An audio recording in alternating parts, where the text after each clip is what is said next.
राधे, जय श्री कृष्ण दोस्तों। किशोरी क्रिएशन से मैं सपना शर्मा आप सभी का हार्दिक स्वागत करती हूँ आपके अपने चैनल पर। दोस्तों, हमारे धर्म ग्रंथों में जो है कांटे वाले और दूध वाले पौधों को घर में लगाना अच्छा नहीं माना जाता है।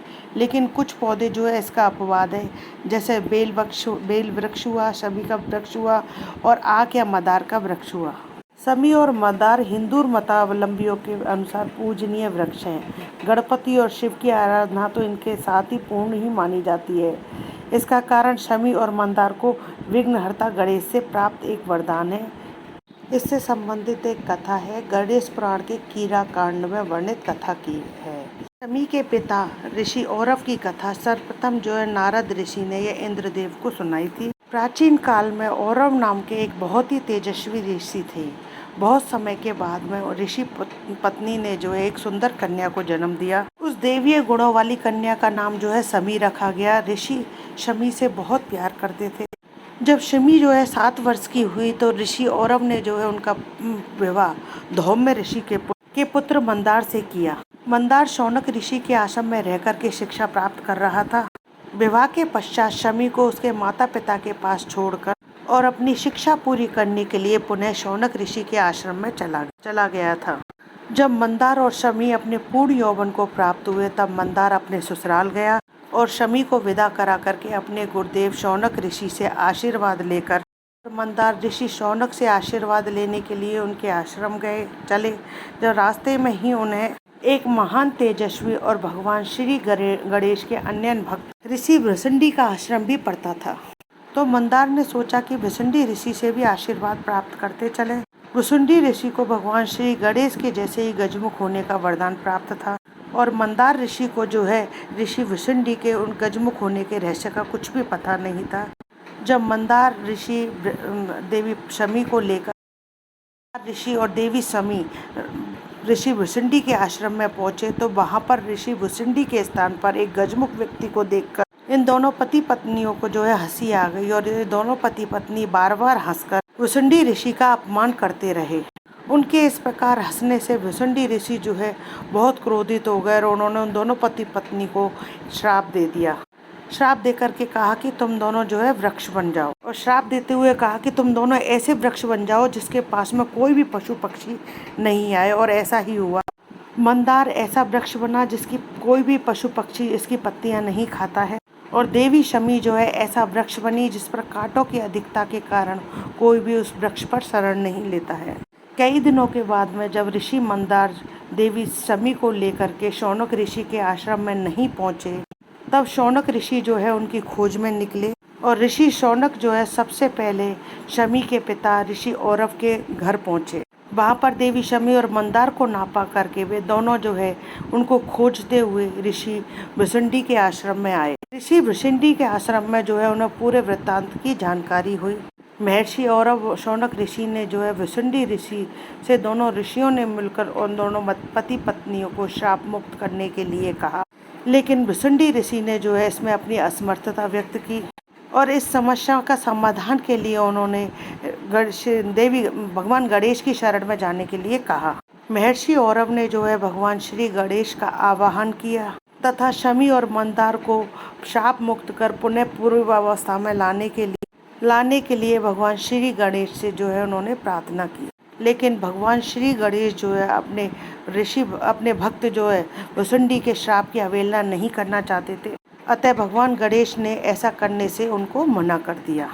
लेकिन बदले में उन्होंने शमी तथा मंदार के वृक्ष को यह वरदान दिया कि ये दोनों वृक्ष जो है तीनों लोकों में पूजनीय होंगे।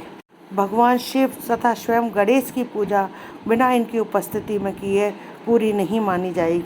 ये पति पत्नी दोनों जहाँ पर साथ में होंगे मैं वहाँ रिद्धि सिद्धि के साथ निवास करूँगा। इतना कहकर गणेश जी अंतर ध्यान हो गए। ऋषि औरव को अपनी पुत्री और जमाता को इस रूप में देखना बहुत ही पीड़ादायक था। ऋषि औरव शमी वृक्ष के नीचे विलाप करते करते ऋषि औरव ने जो है अपने प्राण त्याग दिए। इस महान ऋषि का तेज जो है अग्नि के रूप में शमी के वृक्ष में समा गया। इस प्रकार देवर्षि नारद ने देवराज इंद्र को औरव ऋषि, देवी शमी और मंदार के वृक्ष की कथा सुनाई। आज भी शिव और गणेश के मंदिर में हवन से पहले शमी के वृक्ष की लकड़ियों को घिस करके गुप्त अग्नि को प्रकट किया जाता है और तब इसमें जो है आहुतियाँ डाली जाती हैं। बिना मंदार पुष्प के तथा बिना शमी पत्र के भगवान शिव तथा गणपति की पूजा पूर्ण नहीं मानी जाती है। दोस्तों, आपको जानकर यह बड़ा आश्चर्य होगा कि सफ़ेद रंग के मंदार पुष्पों वाले वृक्ष में पौधे की जड़ में जो है 21 वर्ष के बाद में स्वयं गणेश जी किसी न किसी विग्रह के रूप में प्रकट होते हैं। अर्थात 21 वर्ष के बाद में जो है सफ़ेद मंदार की जड़ अपने आप जो है गणेश की आकृति लेती है, जिसे श्वेतार्क गणपति के नाम से जाना जाता है। और तंत्र शास्त्र में जो है श्वेतार्क गणपति का विशेष महत्व है। अर्थात जिस घर में जो है श्वेतार्क गणपति 21 वर्ष के बाद में जो है सफ़ेद आर्क की जड़ अपने आप श्वेतार्क गणपति के रूप में बदल जाती है। अपने आप गणेश की आकृति लेने के कारण इन्हें श्वेतार्क गणपति कहा जाता है। और तंत्र शास्त्र में जो है श्वेतार्क गणपति का विशेष महत्व बताया गया है। सफ़ेद आग की जड़ से बनी हुई गणेश की प्रतिमा होती है। यह श्वेतार्क गणपति की स्थापना की जाती है। वहाँ से दरिद्रता जो है स्वयं ही चली जाती है और उस घर में जो है रिद्धि सिद्धि के साथ में देवी लक्ष्मी का वास होता है। और उस घर में जो है किसी के अकाल मृत्यु नहीं होती है और उस घर के लोगों को कोई शत्रु और उस घर के लोगों को कोई भी हानि नहीं पहुंचा सकता है। शिव गणपति के सामने बैठकर पूजा करने से गणपति के दर्शन होते हैं और उनकी कृपा प्राप्त होती है। इस प्रकार सभी मंदार का पौधा मनुष्य के लिए देव कृपा रक्षक और समृद्धि लाता है। और इसी कारण जो है सफ़ेद आग के पौधे को हम जो घरों में लगाते हैं। यदि सफ़ेद आग का पौधा हमारे घर में या घर के आसपास स्वतः ही उगाए तो यह अत्यंत शुभ माना जाता है। दोस्तों, शमी का पौधा भी हमारे लिए तभी से पूजनीय और वंदनीय है, जिसे हम अपने घरों में लगा करके पूजते हैं और मनवांछित फलों की प्राप्ति करते हैं। त्रेता युग में भगवान राम के पूर्वजों के द्वारा भी इस शमी वृक्ष की पूजा के प्रमाण भी हमारे शास्त्रों में मिलते हैं। स्वयं भगवान श्री राम ने भी आश्विन मास की 10वीं तिथि को अर्थात दशहरे के दिन जो है शमी वृक्ष की विधिवत पूजा करके लंका पर चढ़ाई की और इसी तिथि को जो है भगवान राम ने लंकापति रावण का वध किया था। इसी कारण दशहरे के दिन जो है शमी वृक्ष का दर्शन बहुत ही कल्याणकारी माना गया है और अत्यंत शुभ माना जाता है। आज भी किसी विशेष कार्य पर निकलने से पहले लोग शमी वृक्ष की पूजा करके उसको शीश नवाते हैं। महाभारत काल में भी जब पांडव 12 वर्ष के वनवास के बाद 1 वर्ष के अज्ञातवास में जाने वाले थे, तब पांडवों ने अपना वेश और नाम बदले थे। विराटनगर राज्य के बाहर एक शमशान में उपस्थित बड़े से शमी वृक्ष की पूजा कर अपने सभी अस्त्र शस्त्र जो है पांडवों ने इसी शमी वृक्ष में छिपाए थे। कुछ जानकारों के अनुसार हारे का सहारा बाबा खाटू श्याम के नाम से प्रसिद्ध महात्मा बर्बरीक, जो कि महाबली भीम के पौत्र और घटोत्कच के पुत्र थे, इन्होंने भगवान श्री कृष्ण के कहने पर अपने शीश का दान किया था। और महात्मा बर्बरीक ने जो है संपूर्ण महाभारत का युद्ध देखने की इच्छा जताई थी। तब भगवान श्री कृष्ण ने कटे हुए इनके शीश को एक ऊंची पहाड़ी पर शमी के वृक्ष पर स्थापित कर दिया, जहां से महात्मा बर्बरीक ने संपूर्ण महाभारत का युद्ध देखा। इन सब कारणों से भी शमी का वृक्ष जो है अत्यंत पूजनीय और सर्व सिद्धियों को देने वाला होता है। शमी के वृक्ष को कई नामों से जाना जाता है, जैसे छौकरे का वृक्ष, शमी या सुमरी का वृक्ष, खेजड़ी, सांगरी या कांडी का वृक्ष इत्यादि नामों से जाना जाता है। राजस्थान के किसानों की अर्थव्यवस्था का एक आधार है शमी का वृक्ष। इस वृक्ष के धार्मिक और आर्थिक महत्व के कारण ही शमी या खेजड़ी का वृक्ष जो है राजस्थान का राजकीय वृक्ष है। सभी मनोकामनाओं को पूर्ण करने वाले शमी वृक्ष की पूजा के साथ ही एक सवाल यह भी है कि इस वृक्ष को जो है घर में किस दिशा में लगाना चाहिए। शमी के वृक्ष को घर के मुख्य दरवाजे के बाईं तरफ लगाया जाता है, जिससे घर से बाहर निकलते समय दाहिने तरफ इस वृक्ष के दर्शन हो सके।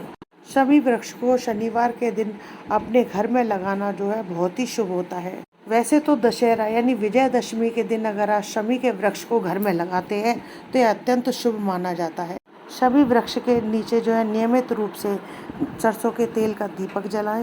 वैसे तो शमी वृक्ष के नीचे रोजाना ही तेल का दीपक जलाना चाहिए। अगर रोजाना संभव ना हो तो प्रत्येक शनिवार को तो आप अवश्य ही सरसों के तेल का दीपक शमी वृक्ष के नीचे जलाएं। इससे आप घर परिवार के सभी सदस्यों के ऊपर न्याय के देवता शनि देव की कृपा बनी रहेगी। और यदि आपने भी शमी के साथ में उनके ऋषिपति मंदार का वृक्ष घर में लगा रखा है या सफ़ेद मदार के वृक्ष को भी अपने घर में साथ साथ रखा है तो सारी सिद्धियां जो है आपके हस्तगत होंगी। इसमें कोई संदेह नहीं है। दोस्तों, आशा करती हूँ आपको मेरे द्वारा दी गई ये जानकारी पसंद आएगी। यदि आपको मेरा ये वीडियो पसंद आए तो प्लीज़ इसे वीडियो को फैमिली और फ्रेंड में ज़्यादा से ज़्यादा शेयर करें। यदि आप मेरे चैनल पर नए हैं तो चैनल को सब्सक्राइब करना ना भूलें। पास ही में बेल आइकन को दबाएं जिससे मेरे आने वाले हर नए वीडियो का नोटिफिकेशन आपको मिल जाए। जय श्री कृष्ण।